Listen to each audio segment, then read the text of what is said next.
It is a great privilege to me to be interviewing a mentor of mine, an idol of mine. You're a legend on Dental Town. We started Dental Town back in '99. You were on it right out of the gate. I think you have more posts than I do. You have like 23,000 posts, and I have 18,000 posts. You share so much. I mean, it started all the way back in the day. Anybody could ask you a question and you would stop what you were doing in your extremely busy dental office and you would answer it.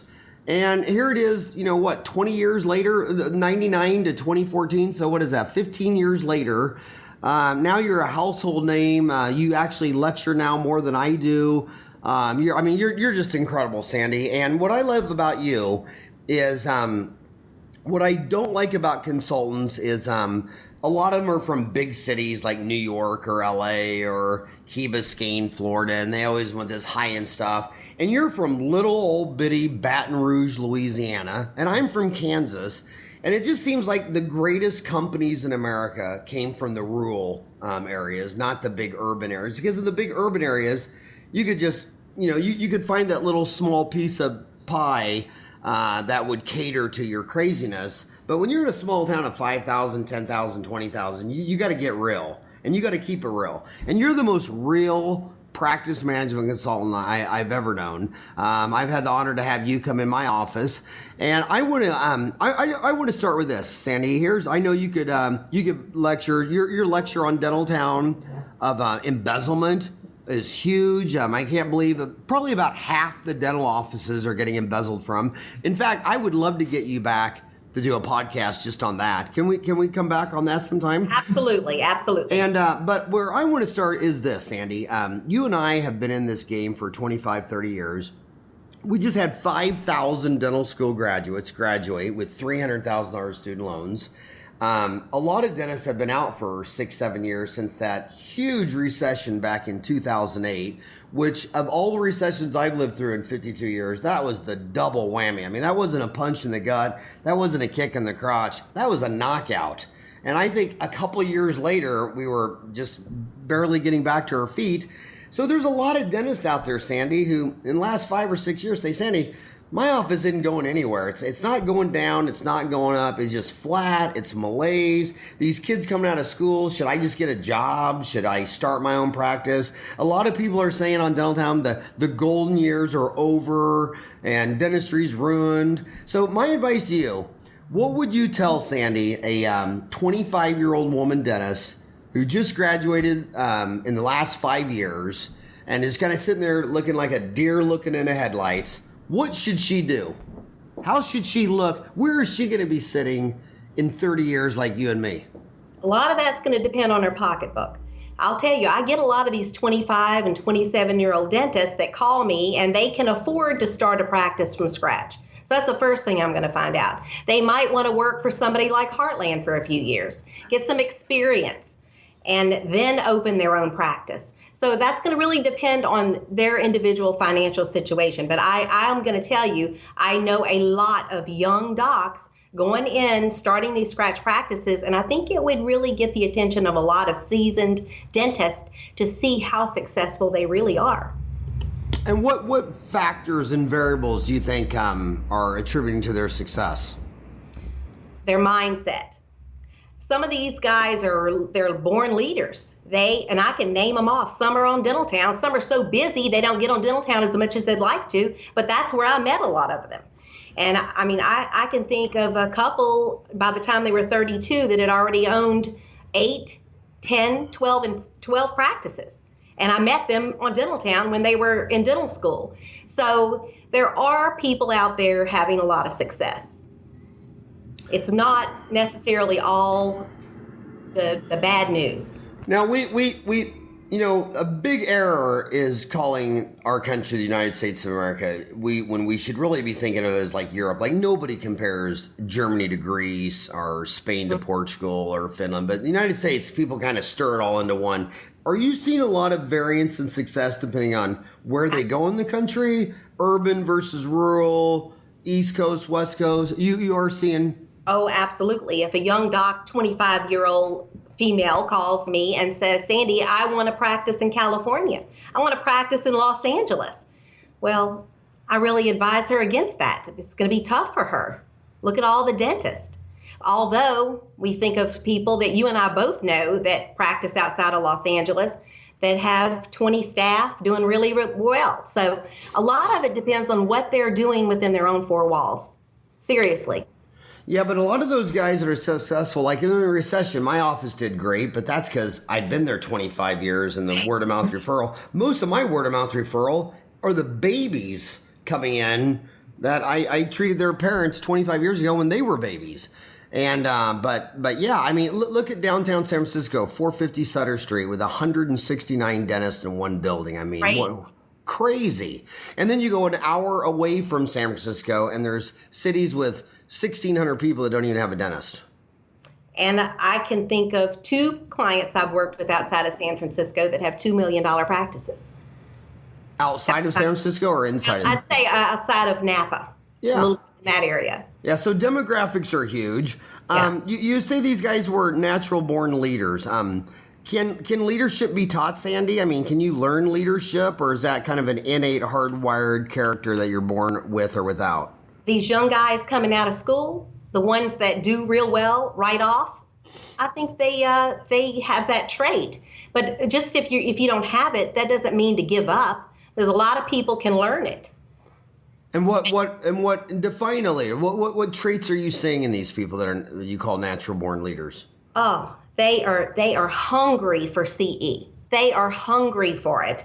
In fact, there's a thread on dentaltown.com right now where a guy wants to go to a course. He's in dental school and he wants to go on to a course to learn how to set up his practice. And a lot of people are coming on and saying, no, I wouldn't do that. And then others are encouraging him. So these guys, they realize there's more to dentistry than the technical aspect. There's more than a root canal and a crown. And they've got to learn how to hire people and set up systems.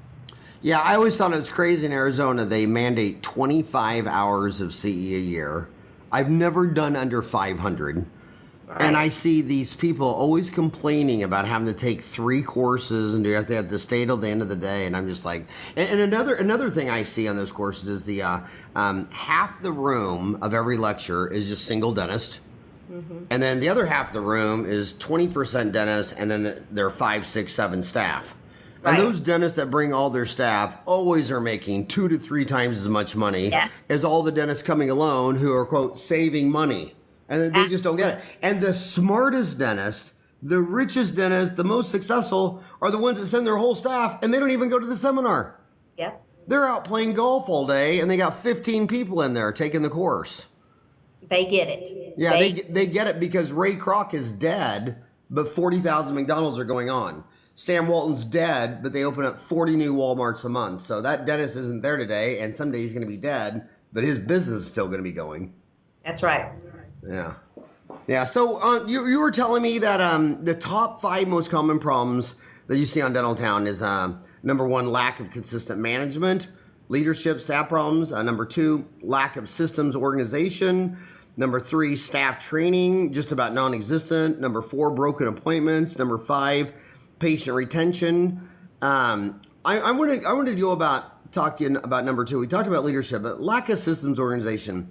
My pet peeve, which you know I've had for 25 years, that dentistry is the only franchise business model in the world where the management information system is not connected up to accounting like Quicken Online.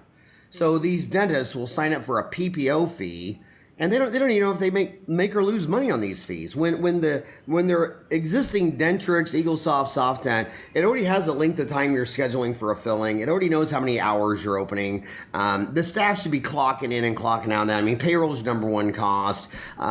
Your supplies, you should be able to set up an account of supplies to what goes towards procedures. So when you came in my office, it was amazing how many things you were teaching me that I'd have to track separately on a piece of paper because this can't even be done on dental management information software. And the other thing about dental management information software is they tell you, the people that sell Dentrix and EagleSoft and Soft, they tell you that when they go into an office, 85% of the software is never used.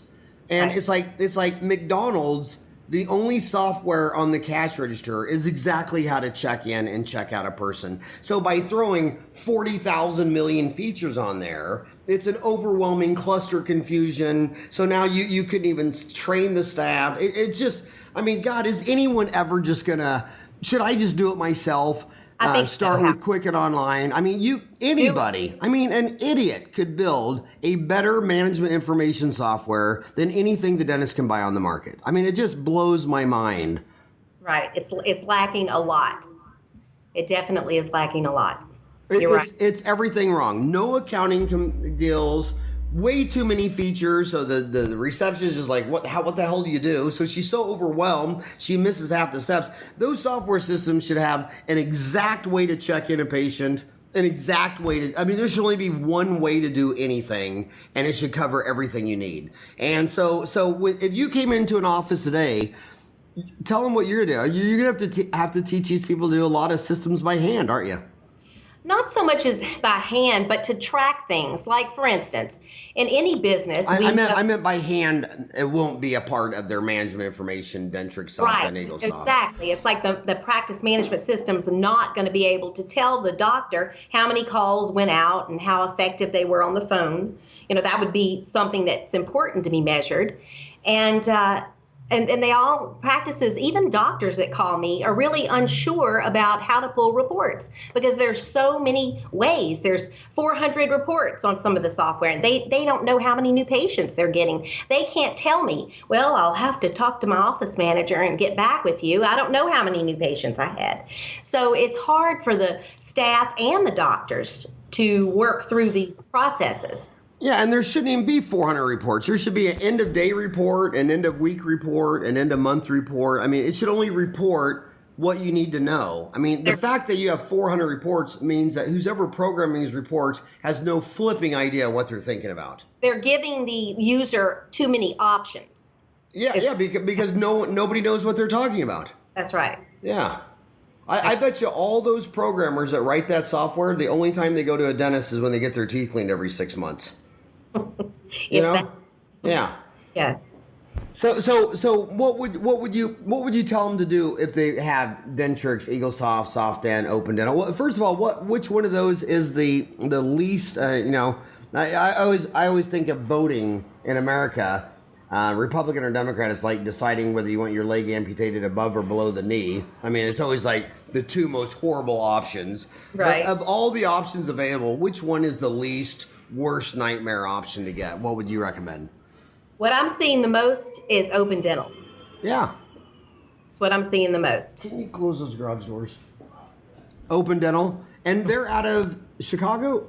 I'm not sure where he's out of, but I would say 50% of our clients are OpenDental clients. And do you know the owner of OpenDental? No, he's never reached out to me. Yeah. And I promote his software a lot because it's so simple. And I've never seen a software take advice like OpenDental does. The enhancements are amazing. They're fast. Yeah. You know, I've had that problem with Dentaltown since day one. When we started Dentaltown, a lot of the dentists didn't want dental manufacturers on there because they're like, oh, well, they're just trying to sell something. Right. I'm like, Doc, what are you, a volunteer? What do you just do, free dentistry in your community in a homeless shelter? You know, and I wanted the I owned Dentisttown, but I went with Dentaltown because I wanted folks like you on there. I wanted the dental manufacturers on there because if all the dentists wanted a red widget and you were making blue widgets, you need to be in a community with these guys to realize that you need to make a difference. And I think OpenDental is a genius. When dental manufacturers call me and tell me if I don't take down a complaint about their product, they're going to sue me. I go, please sue me. You know, please, I'm going to publish it. I'm going to put it on the front page of Dentaltown. This is going to be your worst nightmare. And then number two, I tell them, you know, if you are smart, you get on Dentaltown and engage. This is your customer. Right. And he's pouring his heart out and he's upset, and then you want to punch him or sue him or something like that. You should engage him. And right. I am very, very proud of the OpenDental people because I see that all the time. They're always asking, what do you want? What do you need? What do you don't need? So yeah, I'd have to go with OpenDental too. Yes. Very simple to use, and they have actually taken things that required paper and made it so they don't need to have as much paper for the communication between the doctor and the front desk and that kind of thing. Yeah. They've done a great job. Yeah. Okay. So if you were going to consult in an office today, what would and say they didn't have open dental? What are you going to? What type of systems are you going to be trying to incorporate, and what would this be like for the doctor? Well, the first thing we're going to look at, there is about 42 practice management systems that are very important. It could be from answering the telephones to greeting patients to handling the insurance, the accounts receivable, sterilization areas, the new patient process. There's about 42 of them. So what we're going to do is pull some computer reports. We're going to look at the production. We're going to look at the average hourly production for the hygienist, and we're going to watch and observe each system. So I'm going to pay attention to the patient retention. That's always interesting. It's one of the first things we do when we work with a practice, and we're seeing that, by the way, at about 40 to 50%, which is gross, but that is what it's running. And so we're going to really learn about the practice. We're going to dig deep and find out how the processes, which they usually do not have. New patients are handled differently every other day, and the recall, they don't want to put it in writing, or there's no financial policy that's standardly followed. So we're checking each one of those systems. And Sandy, if I'm out there in the middle of Omaha, Nebraska, I'm in Kansas City, I'm in Parsons, Kansas, and I need help. What do you, and I'm formally, I tell it when people say to me, what practice management consultant you recommend, you're always my number one choice. I mean, you always are. That, yes. And but what would you recommend this guy do first? Would you, because I know you do like 3-day lectures in Baton Rouge. I mean, is that a start, or should this dentist be calling you and having a conversation, or would you want to go to his office, or how does that? What gets the job done the fastest? It actually depends on the practice, but if somebody is 100% committed to making changes and to really organizing their practice, it's not something that can be done in 2 or 3 days. It is a process. And so what we recommend is first starting with an employee handbook, which most practices do not have. So we work with them to get that done, a legal employee handbook. We learn about their practice, and then we want them to come down here to me, where I give a full day leadership training and 2 full days of getting their team working together on a vision and getting them set up to keep statistics and track different practice monitors, which most of them have never done. And then we start looking at how they're scheduling and handling their patients with confirmations. And that's a 3-day seminar? Yes, it is. I live in the 5th largest city in the United States, Phoenix, Arizona. It's got a 4.7 million person metro. If you would email me and set up a 3-day date for Phoenix, I mean, I will do all the marketing for you. I would fill that room to maximum capacity for you. You should make bank on that.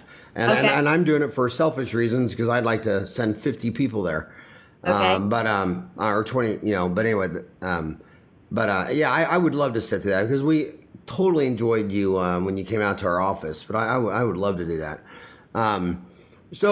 And what is the difference between the 3-day lecture and having them come in your office? What do you typically do in office? You go in for like a 2 or 3 day period, then 1 day a month for like a year or 2 years, or how does that work? We're following up after the 3 days. We're following up with unlimited support, unlimited phone calls, and Dental Dashboard, which is our own software done via internet, where the staff's entering their practice monitors. I want to know how many calls they're making out, how they're running after the collections. I want to keep up via internet, almost in real time, what's happening in that practice. So we're doing that, and then we're going into the practices for 3 visits, 2 day each, over a course of a year. No practice has ever gotten worse, and the average is about 30% increase in production. Yeah, I mean, and the reviews are all on your threads on Dental Town. I mean, I'm surprised you haven't changed your name to Saint Sandy, because I'm sure you'll be canonized one day on Dental Town. But Sandy, another thing about that incoming phone, are there any softwares? I notice when you walk into a Domino's Pizza or a Pizza Hut, when someone calls on the line, it pulls up the screen. The phone's coming in digitally on an IP address, usually bundled with your cable provider with internet and HBO, whatever. Do we see that in dental software anywhere? I believe Sesame does something like that. But again, that's not a management But it's not. information. It should be part of the software. It should be part of the software. But is it part of SoftDent, EagleSoft, I'm not Dentrix? seeing that. No. You know, I've never met a dentist that could tell me how many incoming calls he had, how many of them went to voicemail, That's right. where they answered on average on the second ring, third ring, fourth ring, fifth ring. There's 168 hours in a week, and I say, are you open Saturday? No. How many incoming calls do you have on Saturday? No idea. And if you had 10 incoming calls, how many of them were existing patients versus new patients? I mean, when I look at what dentists have to work with SoftDent, EagleSoft, and Dentrix, I mean, they should call it the Stevie Wonder, Ray Charles deal, because it's somewhere between blind and alive and blind and dead. I mean, that's what these dentists are working with.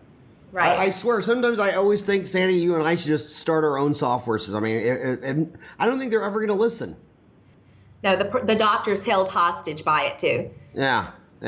Incredibly sad. Incredibly sad. But anyway, staff training. What do you recommend for staff training? And, you know, I've always said, well, the one thing I like is, Dental Town has 250 one-hour courses. I always recommended lunch and learns, where you go get a bit. Is that a viable option, a lunch and learn? And or is providing lunch okay, or should you also pay the staff as an hour? Talk about that. Well, you definitely, anytime you're teaching your staff something that's going to help them with their position in the office, yes, you have to pay them. Okay. So if you want to keep them over for lunch for training, you have to pay them, even if you buy their lunch. Now, Okay. this could vary state to state, but that's pretty much how it is. And you want to take every opportunity for training. This is the deal. Dental offices hire staff. Many of them never went to college. A lot of them have GEDs. They've never finished high school. And they're put in a position to run $1 million or $2 million business. And they're ultimately responsible for the car that the doctor drives, the house he lives in, and they have no training. They bring their knowledge from the practice they worked in down the street. And doctor thinks, well, he was doing $2 million. If I hire her to be my scheduler, I'm sure I'm going to do $2 million. And that's just not the way it is. And why is that not the way it is? I mean, it sounds like a very plausible, good theory.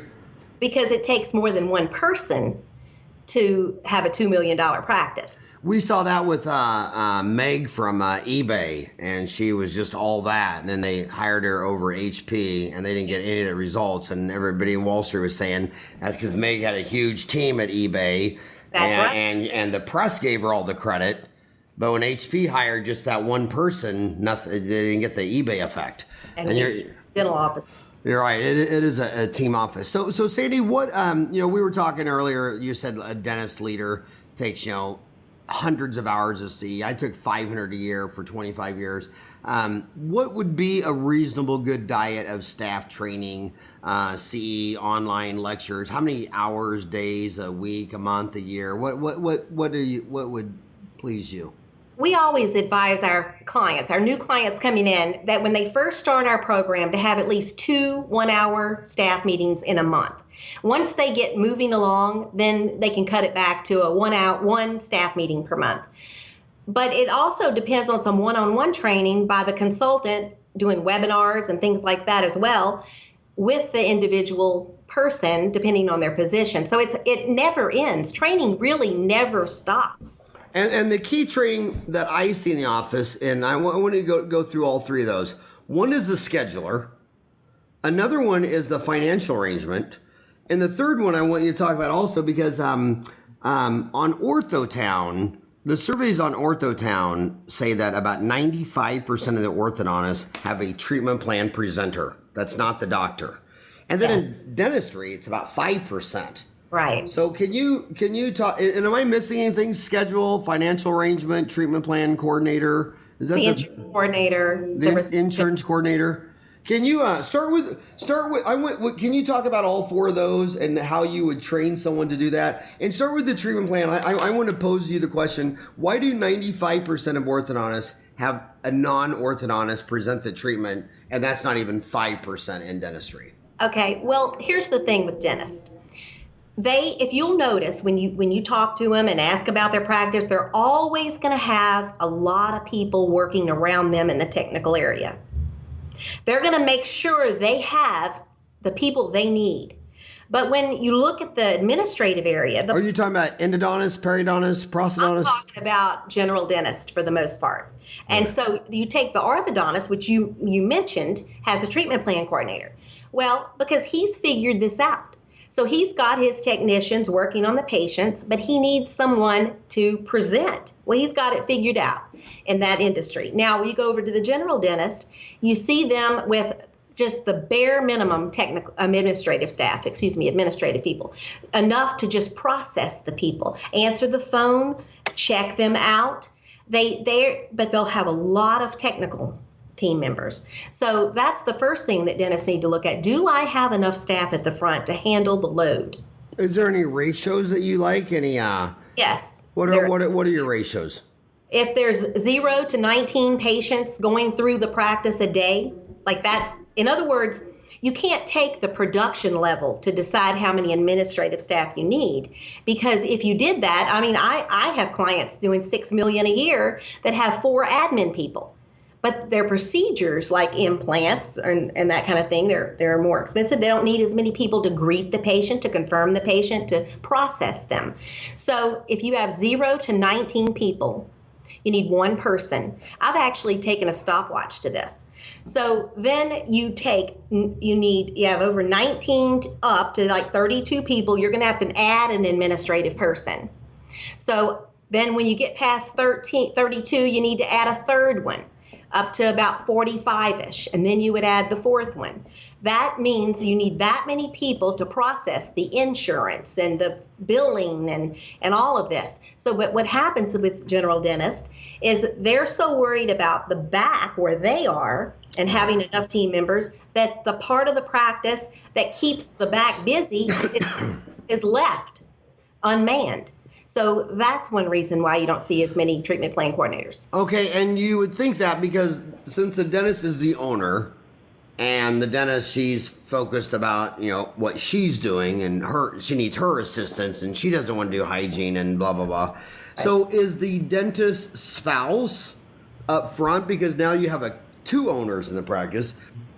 Does having a spouse up front, is that in your experience a good thing or a bad thing? Because I love it. Yeah. When a doctor calls me and says my wife is working in the practice, I get so excited because I know that practice is just going to move forward so fast. And I want to talk about that because in our industry, it's just the horrible reputation. Oh, the wife in the office. Staff come in to interview. Well, his wife worked in there and she was a nut job. And what I have picked up on that is, I'm an MBA. And any economist would tell you that if your employees own part of the business, they're going to be far more focused and all that. And what I think it is I think the industry hates the doctor. Most of the time it's the wife, the doctor and wife up front, because she's a check and balance. She's owns half the practice and she's not putting up with all your bullshit. You can't sit there and let the phone ring 7 times while you're posting on Facebook. And of course they don't want the doctor's wife in there because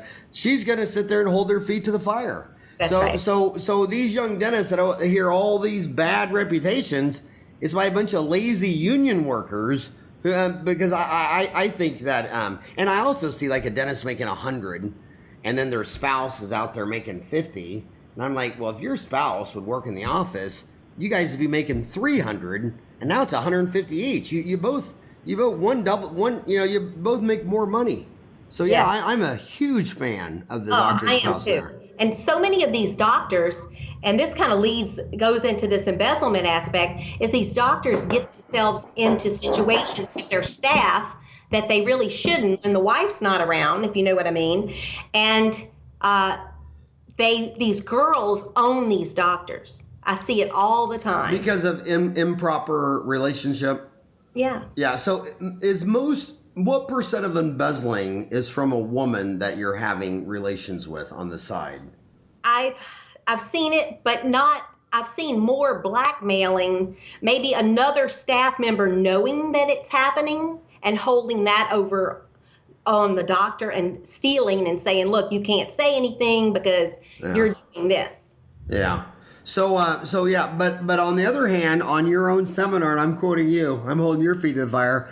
If your wife is planning on a divorce, come and she's thinking a year out, she might start embezzling you, right? Absolutely. I have seen that. Yeah. Yeah, I learned that. And a mother-in-law. And what? A mother-in-law? Mother-in-law. Mm-hmm. What was she doing? Just The mother-in-law and the wife were both embezzling together insurance checks, about $70-something thousand. Yeah, and another thing I was amazed at whenever I talk to dentists, I always say, was there a character trait? Like you would think like, well, maybe if she goes to church every Sunday and she's never been divorced and she's faithful to her husband, she would never embezzle. And that doesn't seem to add up. I mean, it's not like some shady character who goes to happy hour every day at 5 o'clock and cheating on her husband and some crazy wild person. It seems like some of the most outstanding, upstanding, and it seems like also, would you say a lot of times it's the person the dentist trusts the most? Absolutely. Loyal, long-term, absolutely. Yeah, loyal, long-term, absolutely. So we talked about that. So I would just say if you want more on that, your course is outstanding on embezzlement. But what are some red flags, and how could a doctor check for embezzlement?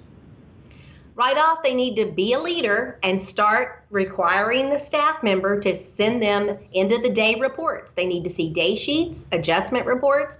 And a lot of staff will say, Doc, you don't need to see that. Well, yes, you do need to see that. And you need to demand. And if you don't get it, you keep asking for it. I need that until you get it. And if she skips a day, you go right and ask for it. Even if you don't look at the end of the day reports, make her think you're looking at it. Even if you don't understand the software, which I hope that doctors learn their software, at least act like you do.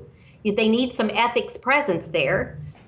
Okay, there's also some separation of powers. I mean, you don't want the person getting the mail and depositing the checks to talk about separation of powers. I mean, because a lot of times the office manager does everything, so she's perfectly poised to embezzle. I think the doctors that are listening to this, I think a lot of them can actually recall times in their own offices where the person that enters the checks is actually real anxious to get the mail. I think it's just part of that position of that accounts receivable person and in most practices, the mail goes right to that person, and that is the first thing you should stop. Okay, so go into more detail. So you're saying, okay, so the person getting the mail and getting the insurance checks should not be doing what? Be the same person that enters the payments into the computer. It should be a different person. So you should have one person open the mail, stamp each check for deposit only that comes in the mail, and then hand them over to the person that's going to enter the payments. And when they stamp it for deposit only, that means they can't deposit it in their own personal account? Right. That's right. And doctors say, but Sandy, that's impossible. How could they take an insurance check made out to me and to put it in their own bank? Yeah, almost every embezzlement case has that happening. And I have to admit, it happened to me. But I opened up in 87, and I was barely out of the gate. I think it was 88, and a check. It was just missing, and it wouldn't come in and wouldn't come. And I finally called Chase and I said, I've lost a check. And they go, no, it cleared for $3,000. I said, who's it for? And it was an assistant, took the check, made out for herself, and the bank was able to give me a picture, an 8x10 picture of her at the deal signing it. So I walked over to my bank. They gave me a canceled check, $3,000, a picture. And I called her in my office. I just sat that down and I said, can you explain this? And she just burst out bawling and ran out of the room, and I've never seen her since.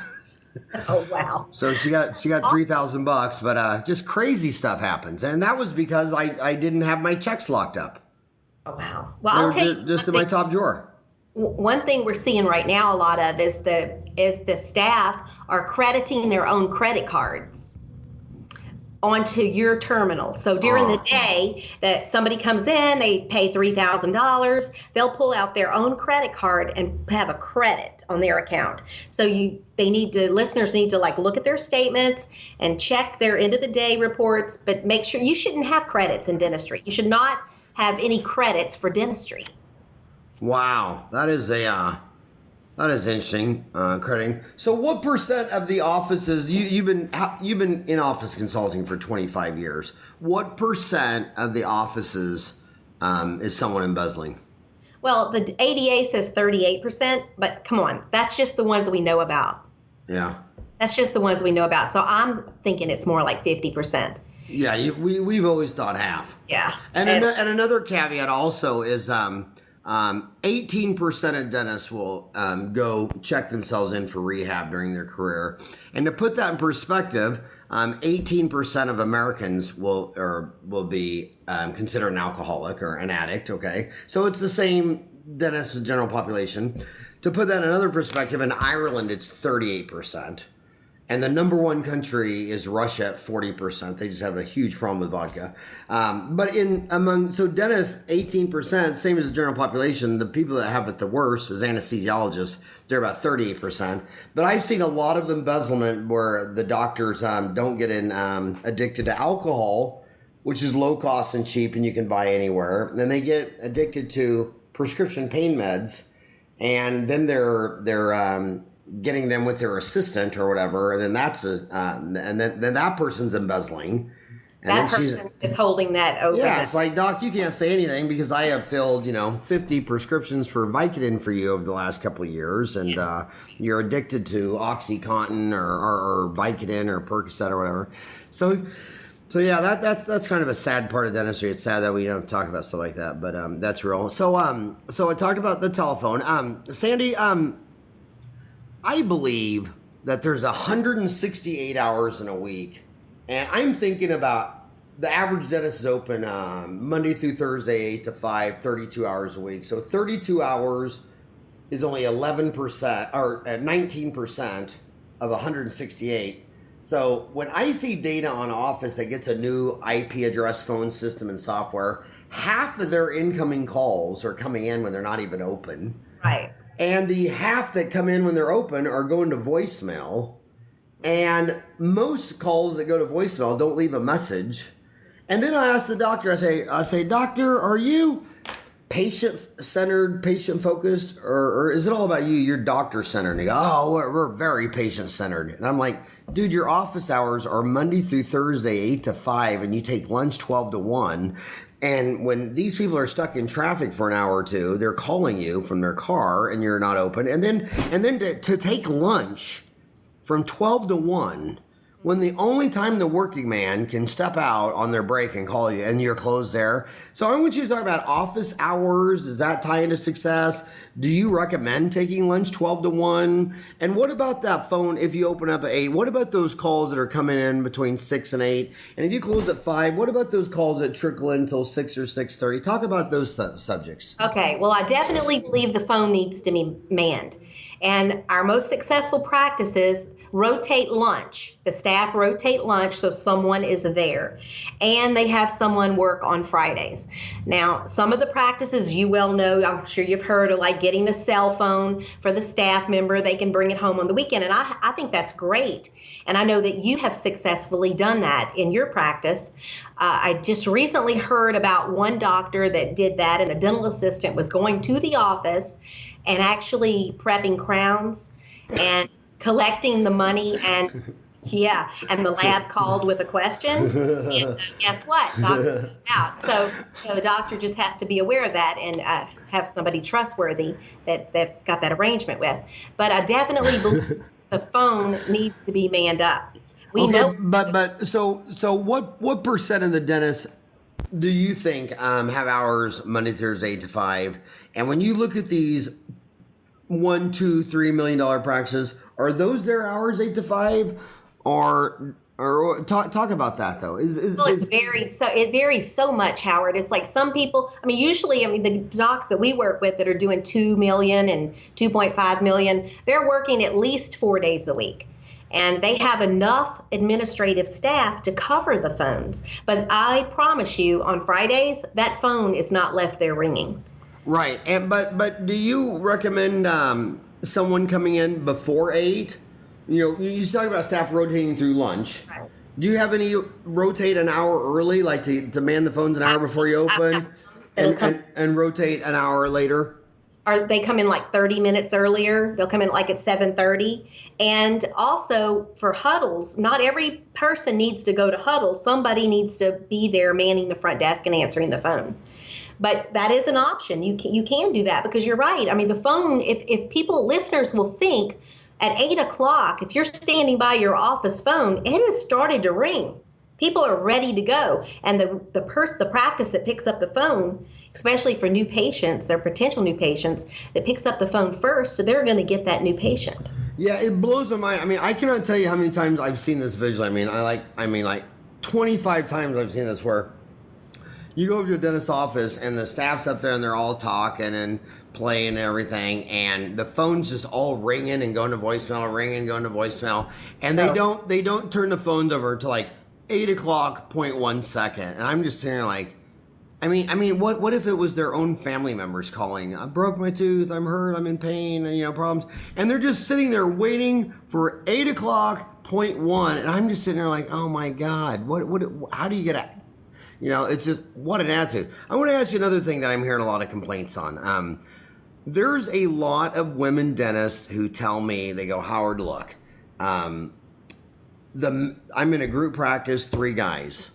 3 guys tell any of the staff, do this, give me a cup of coffee, do anything. They all jump.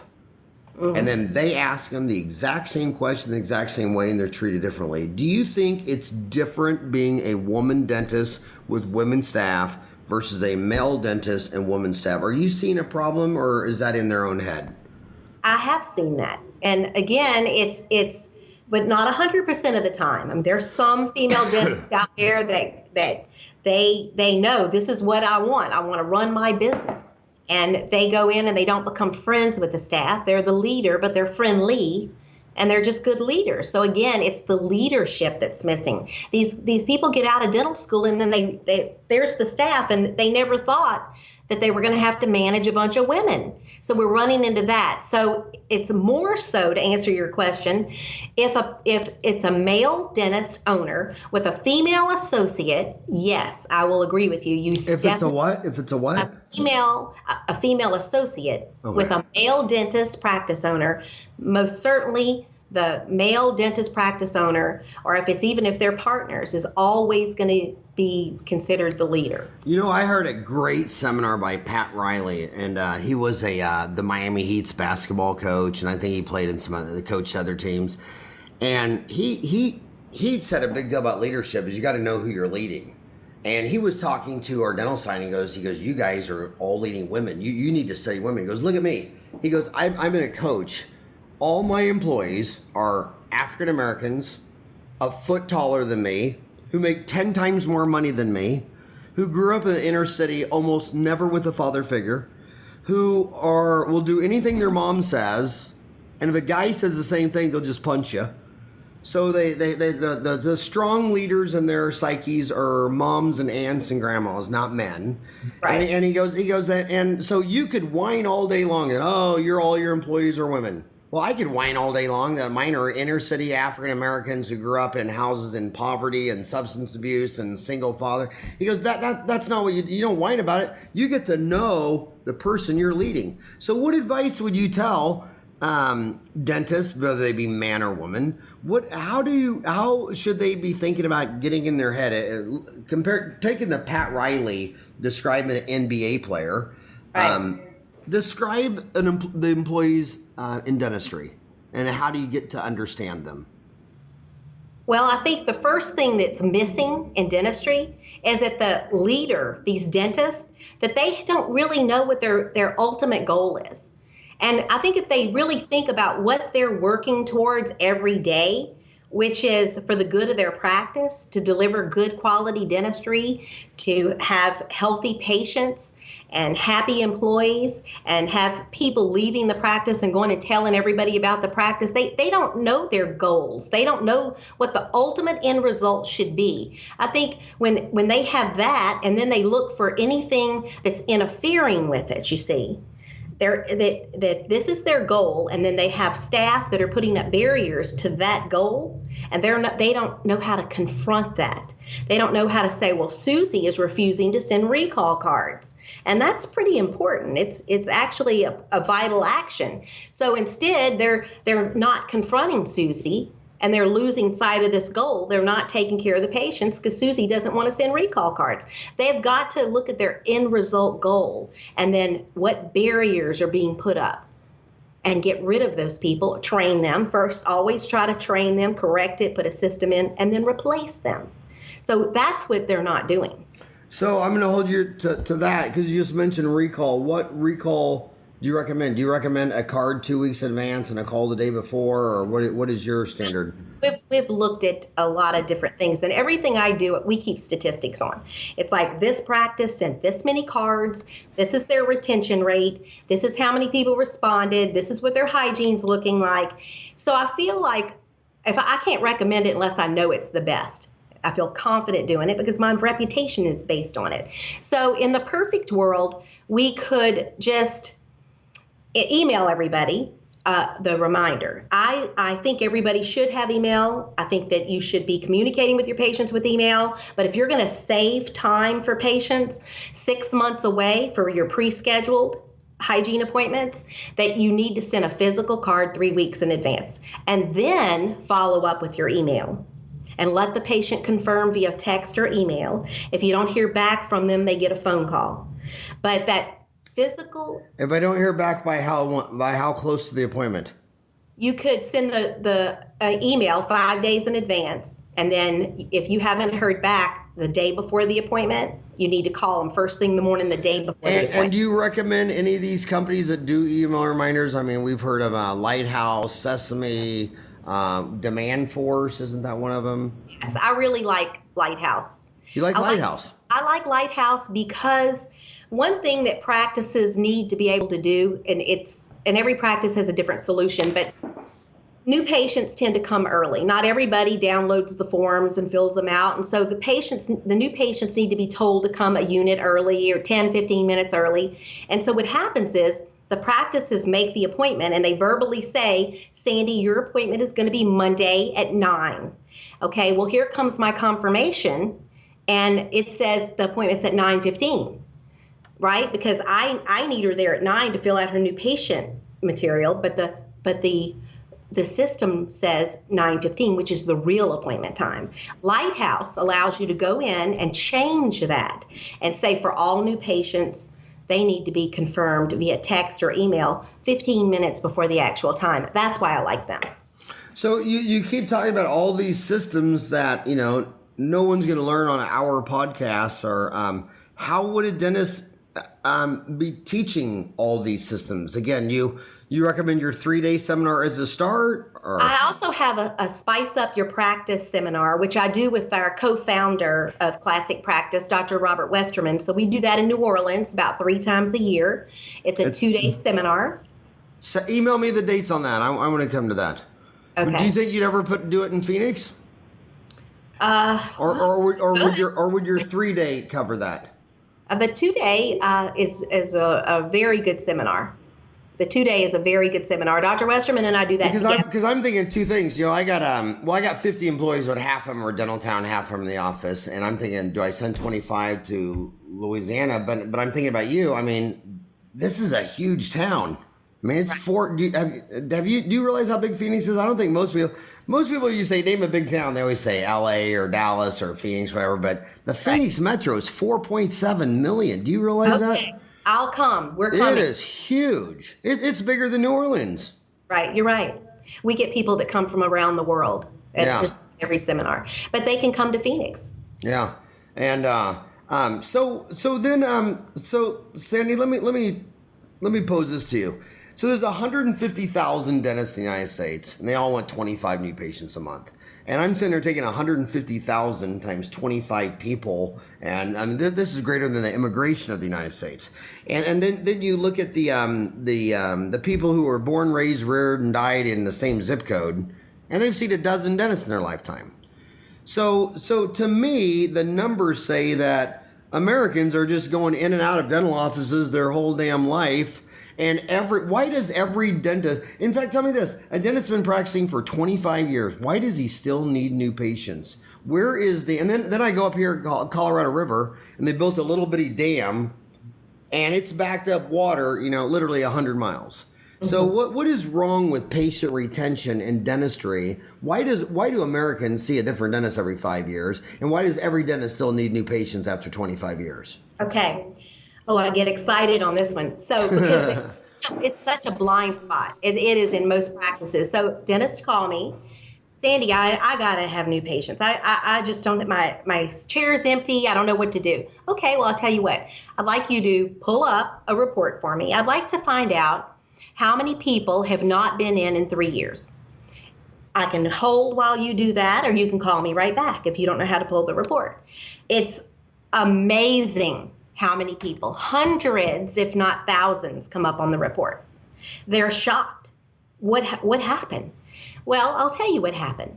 It's kind of like a lot of these automated software systems, you've got to make sure that this isn't happening. Listeners need to really listen to this.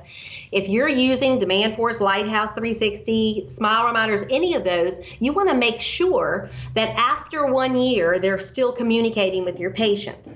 If you're not, a lot of them, they'll default at the 1 year, 12 months. Now, I think every year could say there's been a time that they maybe went to have a manicure somewhere, their haircut, and for some reason they went somewhere else for that one time, and then they start thinking, oh, my hairdresser is going to find out I cheated on her, right?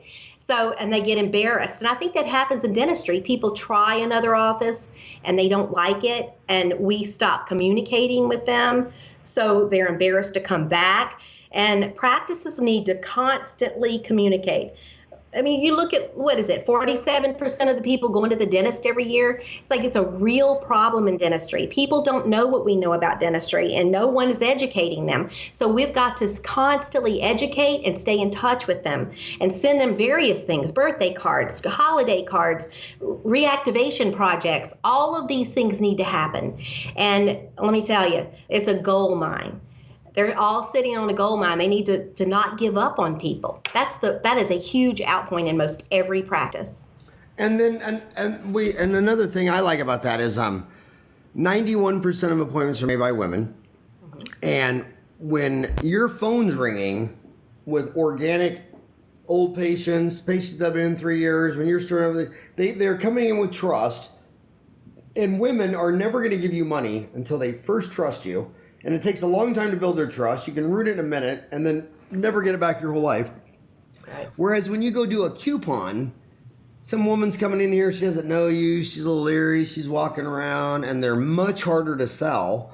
Right. And I would rather work with all the people that you've helped over the years and worked on and have a relationship, because a trusting woman will listen to you and bring her kids in and her husband and her mother, whereas the lady on the Groupon deal is a whole nother leery animal. It's kind of like if I every woman I ever asked in America, I said, if your air conditioner didn't turn on and you called the air conditioner repairman, he came out in a 3-piece suit and said, I'm sorry, but you need a whole new air conditioner. What's the first thing you think? And every woman says, oh, he just wants to sell me a new air conditioner. If it was my cousin or my grandpa or my brother, he probably would have gave it a shot of Freon and fixed it with duct tape and WD-40. So women don't trust men. Right. And they're not going to. And so I'm a big fan of trying to keep the people that have come in and they met you and they know you and they've had their teeth cleaned and you've had a relationship with them for years. Why are you going after a stranger in the yellow pages? Right. Well, I'll tell you, there's a lot more upset patients than practices realize. In other words, something happened in the practice that really made them mad and no one pursued them. Most of the time, dental offices run from upset patients instead of to them. So it could be maybe they hadn't had their teeth cleaned in 4 years and they go see the hygienist, and now they go home and their gums are sore, and now guess what? They blame the hygienist in the practice and they never come back. Or maybe they're told that they need SRPs and they don't understand that. So part of the reactivation is to go through and call these patients that aren't returning and ask them one simple question. How was your last visit to our practice? And you'd be amazed at what you learn. And I want to say something also to the young kids out there that are, 25 years old versus how we see people at 50 years old. I mean, when you're 25, everything's black and white and you get mad at this person and all this. By the time you're half a century old, you got to realize a human is made up of 3.6 billion base pairs, making up 250,000 genes. Their brain has 1 trillion circuits. They're so complex. It's not what you said, it's how you said it. It's not what they hear, it's how they filtered it. And it just drives me crazy when a dentist will see a bad review on Yelp or on Google, and they want to call an attorney and go sue the patient. It's like, are you kidding me? A patient's upset, crying out for help. So I tell my 4 boys every day, people are complex. And if you say hi to a guy and he bites your hand off, maybe his dad just died. Maybe his dog just got ran over. Maybe he's fighting a cold infection, a mental illness. I mean, give everyone 15 breaks and communicate with them and being positive. And how was your last appointment? And if they get mad, we see it all the time. I mean, we ask everybody who comes in our office, why'd you leave your last dentist? And I just wanted to get my teeth clean. And she wouldn't do all this deep cleaning stuff. I mean, she just wanted money. And it's like, well, I know the hygienist didn't want just money, but they didn't communicate. They didn't see eye to eye. So, Sandy, I only got you for 4 minutes left. So I want to hit you with close with the big question, and that is, dentists all the time on Dental Town, they don't know. They got a dental assistant, a hygienist. How do you know when to keep reinvesting continued education and time and more training with an employee? Versus, you know what, I need to pull the plug. Kind of like this. You're down there. I know you're a big New Orleans Saints football fan. How do you know when, no, we're getting rid of that quarterback? Or no, we're going to keep that quarterback? Or is he too old? I mean, Drew Brees was great the years ago. I mean, so how do you give me some guidance about when it's time you need a new quarterback? Right. Versus, no, you need to give some more training and send him to your 2-day spice up the practice seminar. Well, this is the thing. Dentists don't want to confront these management type issues, but they need to. So you need to have a system in place for whenever someone, first of all, they need protocols as to what to do and how to do it. Everybody needs a checklist. Every staff member needs a checklist. From the checklist, that's how it becomes easy to manage them. So when they start skipping things and you're having to send your assistant back several times to go get instruments she forgot, they didn't set up for an extraction, she forgot half of what you needed, that's an indication right there that they get a policy review. Right then, it's like, go over with them, I needed you to do this, and you didn't do it. And then you don't put up with people that keep giving you headaches and stress. Life's too short. They're holding back the whole team. And that's what they need to, if somebody needs to be written up several times, that's it. You can't keep this person. They're holding the whole team back. How often should the regular staff get a performance evaluation? Is this something you recommend yearly, quarterly? Well, this is the thing. Most people think that performance review is a raise. So I believe when you have systems in place, you don't need the performance review. It's not like you don't have to wait a whole year to find out, oh my God, I'm not doing well. Oh, I'm so shocked. You see, you should have got a Tony or a Grammy or an Oscar for that. You just nailed it. So it's every day. It's a process. Getting organized in the practice, it's a process. Training people, it never ends. And so when you're not getting what you want to achieve that goal that you want, these people are putting up barriers. That's it.